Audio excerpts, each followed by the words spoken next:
আজ আমরা হাজার বার বলেছি, আসো মীমাংসায় আসো, মীমাংসায় আসো, মীমাংসায় আসো। আজকেও কেউ যদি মনে করে ক্ষমতার জোরে আছে আবার আমাদেরকে বারবার হামলা করে, একদম ডিফেন্সে নামবই আমরা ইনশাআল্লাহ। কি নামতে হবে না হবে না? যেদিন নামবো সেদিন আজকের ফেরাউনের আওলাদদের বুঝিয়ে দেব, যেদিন নামবো আজকের নমরুদের উত্তরসূরিদেরকে বুঝিয়ে দেব, যেদিন নামবো আজকের হতভাগা আকবরদের তেলা আকবরের গুন্ডের বুঝিয়ে দেব। যেমন আমার বাংলায় একটা আকবরের বোন আছে, জানেন জানেন জানেন? সেদিন আকবর ক্ষমতার জোরে কোরআন মিটাবার জন্য দিলে ইলাহি লিখেছিল, দিনে ইলাহি। আর আজকে আকবরের বোন লিখতে তো পারে না, অত ক্ষমতা হয়তো নেই, কাল দেখাতেও পারে, জানি না। তার আগের ক্ষমতার দড়ি আমরা কেটে দেবো ইনশাআল্লাহ। তো সেই জায়গায় কিন্তু বলছে কোরআন মিটে যাবে, উন্নয়ন মিটবে, বলেছে না বলে না? হ্যাঁ, এটা আকবরের বোন। আকবরকে জানেন? আরে মুগলে আজম আমার ভারতে আকবর ছিল, জানেন তো নাকি? হ্যাঁ, একই লাইনের কথা বলছে, দেখেছেন তো? ও কোরআন মিটাবে বলে দিনে ইলাহি লিখেছিল, আর এই কোরআন মিটে যাবে, উন্নতি মিটবে না বলছে। শুনছেন তো নাকি? আর এই কথা শুনে কোন মুসলমানের আবার রাগ হবে না তোমার উপরে? যদি রাগ হয় মাফ করবেন, আমার সন্দেহ হয় ও হয়তো আমাদের ঘরে এসেছে কিন্তু প্রোটেকশন আমাদের না। আমার ডাউট হচ্ছে কেন কেন মুসলমান যত খারাপই হোক কোরআনের বিরুদ্ধে দাঁড়াতে পারে, ঠিক না বেটি? হতে পারে হালকা বয়সে গুনাহ করেছে, সিনেমা দেখেছে, যাত্রায় গেছে, ফাংশনে গেছে, মদ খেয়েছে, জেনা করে ফেলেছে, হাজার পাপ করেছে, আমি স্বীকার করছি হালকা বয়সে হয়ে গেছে, কিন্তু মুসলমানের খুন কোরআনের বিরুদ্ধে যেতে যেতে এটা বাস্তব কথা, কিন্তু ঠিক না বেটি? কোন মাথার কেউ যদি যে বলা হয় পুরো মত সেট করে একদম ভোট, হয়তো শুয়ে পাও দিকে বলছে আমি এখন বর্তমান ডোনাল্ড ট্রাম্প, হয়তো এই খবর দেখতেছে, তাকেও যদি বলা হয় এই কোরআনটা পড়াতে 2 গ্লাস মদ দেয়া হবে, সে মনে ওই অবস্থায় উঠে দাঁড়িয়ে বুকে লাথি মারবে। আমি কি ভুল বলছি? কারণ ও ভুল খাচ্ছে ঠিকই, কিন্তু ও মুসলমানের খুন তার প্রমাণ দিচ্ছে। আর কখনো যদি কারো সামনে বলা হয় এই কোরআন মিটে যাবে, কেউ বলে এ শয়তান জাহান্নামের কুকুরকে সাবধান নিরে, এ আরেকটা কুকুর জাহান্নামে, এরপরও যদি কোনো মুসলমান বলে না এই কথা বলা উচিত হয়নি, তাহলে জানতে হবে বাপ সন্দেহ ব্যাপার আছে। আমি বাকিটা বেশি খুলে বলছি না, আশা করছি আপনারা জ্ঞানী জ্ঞানী মানুষ, অন্য কিছু না বুঝলেও এটা ভালো ভালো। কি অসুবিধা ছিল?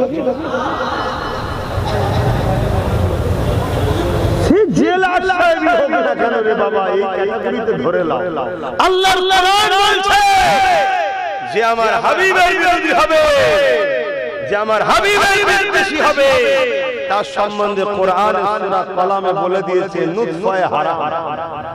শুনছেন তো? হ্যাঁ, তাহলে অত টেনশন করছো কেন? আহা কত কষ্ট করে এসেছে ইসলাম। হ্যাঁ, আমার মা বোনেরা একটু বোঝে, একটু বোঝে। পুরুষ যদি ইনকাম হারাম করে নিয়ে আসে নারীদেরকে খাওয়ায়, তারপরও কিয়ামতের দিন পুরুষকে আল্লাহ ধরবে, নারীকে ধরবে না। এটা সিস্টেম। কারণ নারী হলো পুরুষের অধীনস্থ, সে বাপ হোক, ছেলে হোক আর স্বামী হোক, ইনকামের জিম্মেদারি হলো পুরুষের। নারী হলো বিবাহের আগে হলো শাহজাদি, বিবাহের পরে রানী, বয়স হলে রাজমাতা। তার সম্মান আল্লাহ এত দিয়েছে, সে বসে বসে খাবে। শুনছেন তো নাকি? কিন্তু ইনকামের জিম্মেদারি কার মাথায়? পুরুষে এসে ভ্যান চালিয়ে আনবি না মুঠে গিরে করবি, কি কষ্ট করে করবি, খাবার দায়িত্ব তোর। এবার পুরুষ যদি হালাল না খাইয়ে হারাম খাওয়ায়, নারী আল্লাহ কিয়ামতের দিন ধরবে না, ওর স্বামীকে, ওর ছেলেকে, ওর বাপকে ধরবে আল্লাহ। কিন্তু আমার মা বোনেরা, হারাম যে খায় তার দোয়া কবুল হয় না। আজকে বড় প্ল্যান করে আমাদের দোয়া যদি এদিক ওদিক হয়ে যেত, মায়েদের দোয়াটা তো কবুল হতো। বড় প্ল্যান করে শয়তানরা দেখুন সামান্য 1000-1500 টাকা মদ বিক্রি করার দিয়ে দিল, খা, এটা তোর ইনকাম, এটা কার ইনকাম, তার মানে ওই জায়গাটাও শেষ করে দিল। কিন্তু আমরা বুঝবো, আমরা ভাবছি আমাদের দরদি যদি হতো তাহলে তোমার বাচ্চাকে আইএস বানাতো, আইপিএস বানাতো, জজ বানাতো, ডিএম বানাতো, ভিডিও বানাতো, তোমার বাচ্চাকে এডুকেশন দিত, চাকরি দিত, তবেই তোমার দরদি হতো। ভিক্ষা কখনো দরদিরা দেয় না, ভিক্ষা যে দেয় যায় সে তোমার দুশমন ছাড়া অন্য কিছু নয়। আজ এ জাতি এত ভিখারি কেন? হাত পাতলি পাই বলে দিয়া বন্ধ করে দিক সবাই, দেখবেন সব ভিখারি কমে যাবে। এত জাকাত দেওয়া হচ্ছে, ভিখারি কি কমছে? কথা বলে হাত পাতলি যখন পায়, সহজ কি রাস্তা আছে, হাঁটবো কেন? মনে রাখবেন, এখন একটা পরিকল্পনা হচ্ছে আমাদেরকে মিটিয়ে দিবা। তাই আমি ওখানে আগে যাচ্ছি, আল্লাহ নবী বান্দিটাকে, আল্লাহ নবী ওই উম্মতিটাকে বলতে লাগলো, ওই মহিলাটা যে বাচ্চাটাকে কোলে করে নিয়ে বলতে লেগেছে, ইয়া রাসূলুল্লাহ, হাবিবাল্লাহ, আমি এই লড়াইয়ের জন্য এই বাচ্চাটাকে দান করতে এসেছি। একটু বলি না, কি হচ্ছে?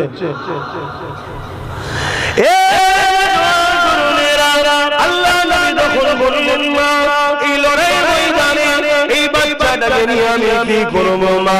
ওই মহিলা বলতে লেগেছে, ইয়া রাসূলুল্লাহ, হাবিবাল্লাহ, লড়াইয়ের ময়দানে আমার বাচ্চা হাঁটতে পারে না, আমার বাচ্চা তীর মারতে পারবে না, আমার বাচ্চা কোনো কাজে লাগবে না, ইয়া রাসূলুল্লাহ, হাবিবাল্লাহ, আমি জানি, তবে হুজুর এই বাচ্চাটাকে আমি আপনার কাছে দান করছি। আমার সাহাবা ভাইদের অনেকের ঢাল নাই, বা আপনার সামনেতে যখন তীর মারবে আপনার দিকে, এই বাচ্চাটাকে আপনি ঢাল হিসাবে ব্যবহার করবেন। ওই জালিমদের তীর আপনাকে না লেগে এই বাচ্চাকে লাগবে। ইয়া রাসূলুল্লাহ, হাবিবাল্লাহ, কিয়ামতের ময়দানে আমি আল্লাহ পাকের শুকরিয়া আদায় করে বলবো, ও রাব্বুল্লাহ, আপনি আমাকে একটা সন্তান দিয়েছিলেন, ওই সন্তানটা নাই সত্য ইনসাফের জন্য আপনার হাবিবের কাছে আমি ভাই হিসাবে দিয়ে দিয়েছিলাম, এর ওসিলায় আমি নাজাতের আশা রাখবো। আল্লাহ নবী বড় খুশি হলেন, বাচ্চাটাকে কোলে নিয়ে আদর করে ওই মাকে দিয়ে দিয়ে বলতে লাগলেন, মহিলা রে,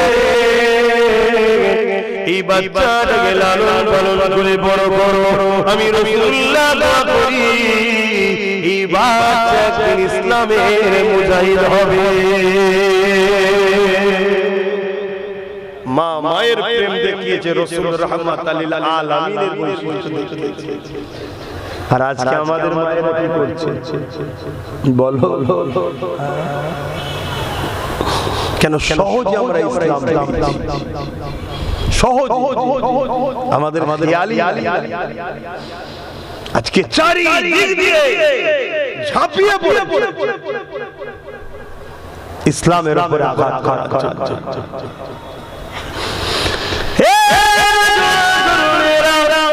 এই দুনিয়া তার জন্য চিরস্থায়ী নয়, মনে রাখবে আল্লাহর ইবাদতের মালিক হলেন আল্লাহ। দুনিয়া যতই শক্তিশালী দেখাক না কেন, যুগে যুগে ইসলামের উপরে আঘাত যারা করেছে, আমার আল্লাহ পাক তাদের জন্য দুটো ফয়সালা করেছে।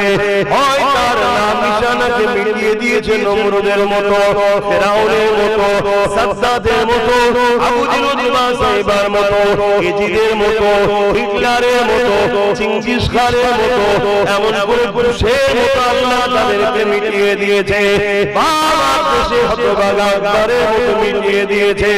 কিন্তু আর একটা ফয়সালা হলো, যারা ইসলামের বিরোধী করেছে, আমার আল্লাহ তাদেরকে ইসলামের খাদেম বানিয়ে দিয়েছে।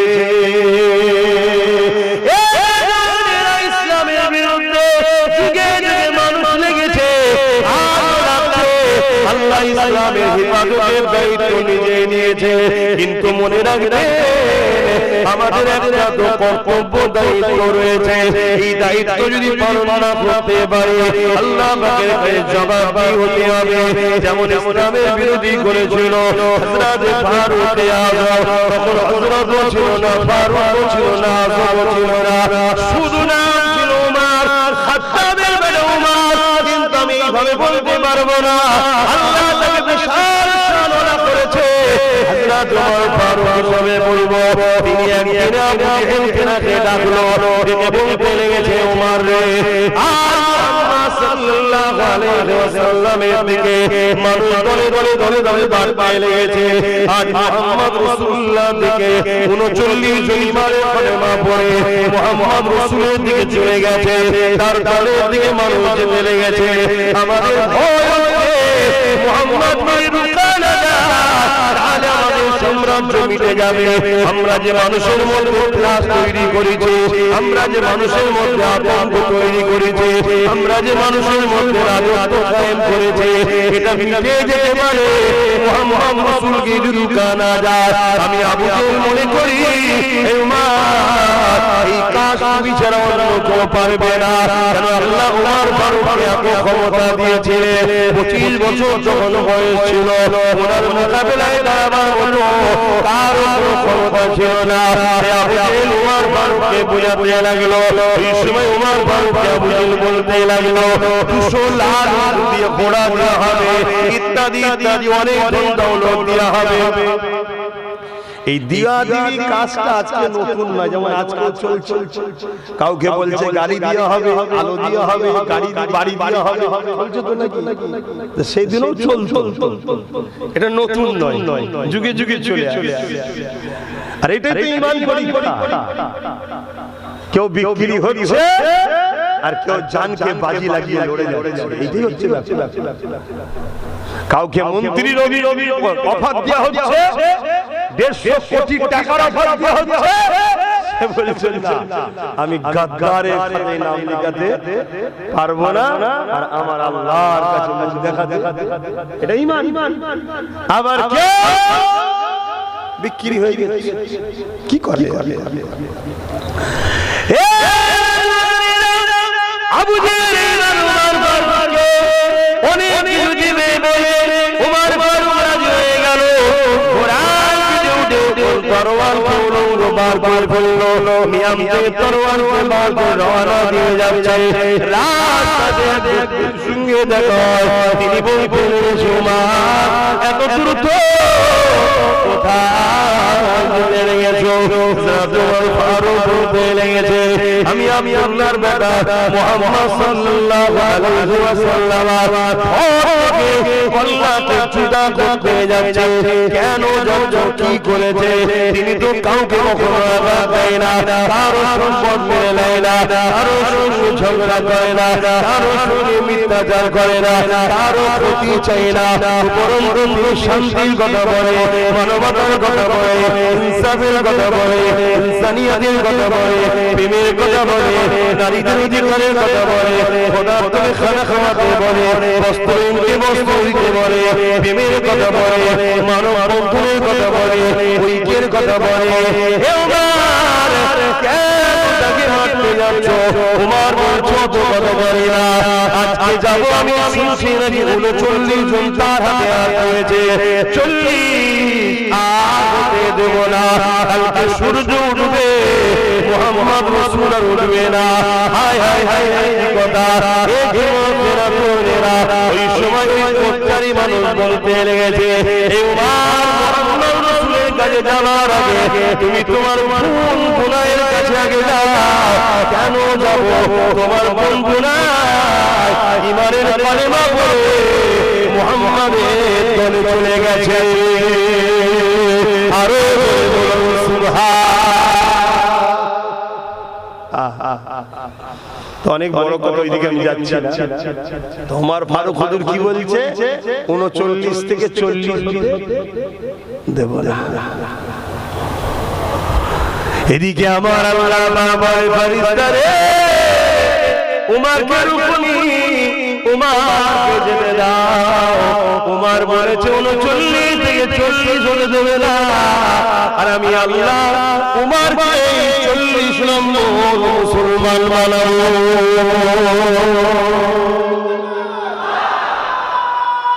আল্লাহ বাবরি মসজিদে যে আঘাত প্রথম দিয়েছিল তার দ্বারাই 100 মসজিদ করাচ্ছে যিনি, তিনি কে বলবেন তো জোরে জোরে? বাবরি মসজিদে প্রথম যে আঘাত দিয়েছিল তার হাতে আবার তার দ্বারাই 100টা মসজিদ তৈরি করে নিচ্ছেন যিনি, তিনি কে? আরো জোরে বলুন কে? আল্লাহ আল্লাহ আল্লাহ আল্লাহ। যে বুশ বলেছিল আমেরিকা ইসলাম রাখবো না, তার কন্যাকে ইসলামের মধ্যে ঢুকিয়ে কোরআনের হাফেজ যিনি বানিয়েছেন তিনি কে? কিন্তু আমাদের দায়িত্ব আছে না, আমার কাছে দামি জিনিসের যদি গুরুত্ব না বুঝি কেড়ে নেবে, অন্য কাউকে আল্লাহ দেবে, তোমাকে আমাকে মিটিয়ে দেবে। তাই নিজের দিনের গুরুত্ব বোঝো।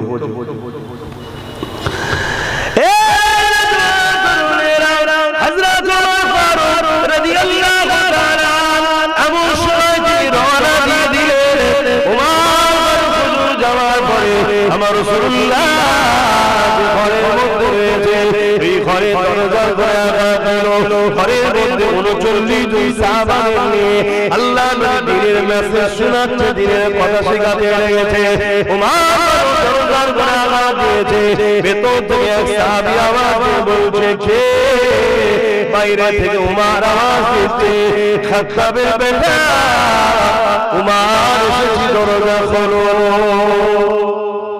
সাহাবাদের মধ্যে মুখোমুখি তাকাতাকি হচ্ছে, আমাদের আর বাঁচা যাবে না। এত পাওয়ার ছিল, এত ক্ষমতা। আল্লাহ হযরত হামজা রাদিয়াল্লাহু তাআলা তার কয়েকদিন আগেই নবীর হাতে দিয়ে ঈমানের কলেমা পড়েছিল। তিনিও ছিলেন মক্কার সুপার পাওয়ারদের মধ্যে একজন। তখন তিনি ওই মজলিসে বসে রয়েছে, তিনি বলতে লাগলেন, ইয়া রাসূলুল্লাহ হাবিবাল্লাহ, হুজুর আপনি আমাকে ইজাজত দেন, উমার মাকাম করে আমি হামজা খামসা কুমতি নয়, হুজুরকে আমি ছাড়ব না, আপনি আমাকে ইজাজত দেন। আল্লাহ নবী মুচকি হাসলেন, কেন কানেকশন তো নবীর সাথে আল্লাহর, বাকি তো কেউ জানে না। নবী আমার ইরাদা করে আল্লাহকে বলেছিলেন, ওরে আল্লাহ, দুজনের মধ্যে একজনকে ইসলামের মধ্যে যদি আপনি এনে দেন আমাদের জন্য বড় উপকার হবে। এক আবু জেহেল নয় খাত্তাবের বেটা উমার, আমার আল্লাহ দোয়া নবীর দোয়া উমারের কপালে কবুল করে নিয়েছে। এটা রাসূলুল্লাহ বুঝতে পেরে গেছে। এই নবী বলতে লাগলেন, আমার সাহাবারা দরজা খুলে দাও, দেরি করো না গো, উমারকে আসতে দাও, উমারকে আসতে দাও। উমার দরজা খুলে দেওয়া হলো। উমার আগে আসে, পিছনে হযরত হামজা নবী পাকের চাচা দাঁড়িয়ে গেছে। দাঁড়িয়ে গিয়ে বলছে, উমার মনে রেখে দিও, আমি হামজা কমবো না, তুমিও যদি পালোয়ান হও আমিও কোনো কমবো না। উমার তুমি খারাপ ব্যবহার করো, তোমাকে কিন্তু ছেড়ে দেওয়া হবে না। উমারের চোখ চলো চলো, আল্লাহ নবী বলে চাচা যান, উমারের রাস্তা আটকাবেন না, উমারকে আসতে দাও। হযরত উমার আগে চলে এলে রাসূলুল্লাহ একেবারে কাছে, নবী পাক উমারের জামার খোঁড় ধরে টান দিলে, হুজুর বসে পড়লে। বসে পড়ার পরে আল্লাহ নবী শুধু বলতে লাগলেন, হে উমার, এখনো কি সময় হয়নি আল্লাহ রাসূলের দিকে ফিরে আসা? সেই বলেছে উমারের চোখে পানি পড়া পেয়ে গেছে। ইয়া রাসূলুল্লাহ, ইয়া হাবিবাল্লাহ, হুজুর আপনি আমাকে ক্ষমা করে দেন, আমি উমারের তরোয়াল নিয়ে বেরিয়েছিলাম আপনার পক্ষে কল্যাণকে আলাদা করবো বলে, কিন্তু আজকে উমার আপনার কদম একটু জায়গা চাইছে, বাকি যতদিন বাঁচবো ইয়া রাসূলুল্লাহ আপনার গোলাম হয়ে পাহারাদার হয়ে থাকতে চাই। আরো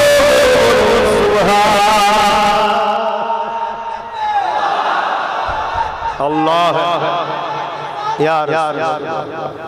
আল্লাহ দিন আল্লাহ ঠিক হেফাজত করবে। কিন্তু আমরা যদি দিনের ভালোবাসি আল্লাহ আমাদেরও কি করবে না। পথে বাপ ভাইরা বোঝো আমাদেরও কিছু দায়িত্ব। আমি যদি উপকার করতে না পারি কসম ক্ষতি না করে। আল্লাহর নবী বলেছেন মিসকাত শরীফের হাদিস, আমার একটা বক্তব্য খুব ভাইরাল হয়েছে, আপনারা শুনেছেন হয়তো। প্রায় জায়গায় এই বিষয়টা খুলে খুলে বলে দিচ্ছি, আপনারা হয়তো শুনেছেন। কেন আমার বিষয়ে যখন ছড়াচ্ছে আমাকে তো বলতে হবে নাকি। একটা প্রচার করা হচ্ছে কি একটা ছোট্ট ক্লিপ, আবার ওই বক্তব্যটাকে কোন একজন মুরব্বির সাথে সেটিং করে, বয়োজ্যেষ্ঠ বুজুর্গের সাথে সেটিং করে। আমি বলেছি বিজেপি কে একই বলে, আমি বলেছি টিএমসি কে ভোট দেওয়া হারাম, আর তিনি বলেছেন দেওয়া চলবে। এই রকম একটা সেটিং করে বাজারে ছড়াচ্ছে, দিয়ে বোঝাতে চাইছে দেখো আব্বাস বলছে চলবে না হারাম, আর একজন বয়স্ক বুজুর্গ বলছে চলবে। কার কথা লেখা? এটা হলো জালিমদের একটা প্ল্যান। আপনারা কেউ শুনে দেখেছেন এটা? একটু হাকি না বলেন দেখেছেন? যারা দেখেছেন হাত তুলে বলে ভিডিওটা দেখেছেন? যাক যাক, তাহলে আপনাদের মধ্যে একটা ভয় মানে আমাকে একটা চিন্তা হতে পারে। এটা খোলাসা করা দরকার আছে না? কেন বলেছি, কি জন্য বলেছি, এর আগে কি আছে পরে কি আছে একটু জানা দরকার আছে না? আপনারা শুনতে কারা শুনতে ইচ্ছুক আছেন হাত তুলে দেখান, লম্বা করে হাত তোলেন। যাক আলহামদুলিল্লাহ, তাহলে আমি আলোচনা করছি। কিন্তু তার আগে আমি যে কথাটুকু বলছিলাম, আচ্ছা একটু আগে সালামটা দিয়ে দিই। এই সময় যদি কারো ইচ্ছা না শোনার থাকে সেই সুযোগ আস্তে আস্তে চলে যাবে। কি বিছখানে ঢুকে পড়ে যায়, বেচারি শুনতে চাইছে না, কিন্তু যে শুনতে চায় তাকে শোনানো দরকার। কেউ যদি শুনতে নাও চায়, আমার বিষয়ে যখন একটা প্রশ্ন চিহ্ন উঠছে, আমাকে খোলাসা করা দরকার আছে না? কেন? কেউ যদি আমি দোষী না হয়, আমাকে যদি দোষী বলে সন্দেহ করে, আল উলামা ইহনাতুল কুফরুন, উলামাদেরকে যদি কেউ ইহনাত করে সে কুফরি করলো। তাহলে খোলাসা করা দরকার, না হয় কওমের ছেলে ভুল রাস্তায় চলে যাবে। তো তার আগে আসুন একটু সালাম দিয়ে নিই। ইয়া নবী সালাম